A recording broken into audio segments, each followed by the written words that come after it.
So ఏం లేదు, ఇప్పటికైనా ఒక ఎమ్మెల్యే హోదాగా ప్రజలు నిన్ను ఎన్నుకున్నారు. పాలిటిక్స్ అంటే ఒక ఇటాలియన్ వర్డ్. మన ఈ 2,60,000 నువ్వు అసెంబ్లీలో రిప్రజెంట్ చేయాలి. మా యొక్క రిక్వైర్మెంట్స్ను, నీడ్స్ని ఒక ఎమ్మెల్యేగా బాధ్యతగా, అది ముఖ్యం.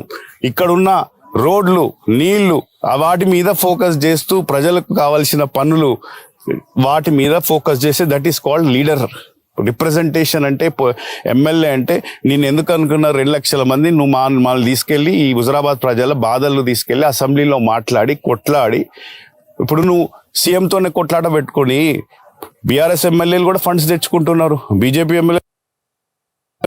నువ్వు ఆ విధంగా నిన్ను బాధ్యతకరంగా నేను ఎందుకు ఎన్నుకున్నాం, నువ్వు ఫండ్స్ తీసుకొచ్చి డెవలప్ చేస్తామని.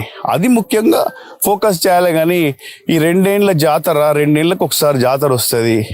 మేము మా కుటుంబం ఎప్పుడు చేస్తున్నారు, దాన్ని నువ్వు కూడా రావాలి, పాల్గొనాలి, మంచిగా ఉండాలి, చేసుకొని పోవాలి. కానీ ఇట్లా ప్రాబ్లం చేసి అనవసరంగా లాస్ట్కు కోర్టు ఆర్డర్స్ ధిక్కరిస్తే అదే ప్రాబ్లం అవుతుంది.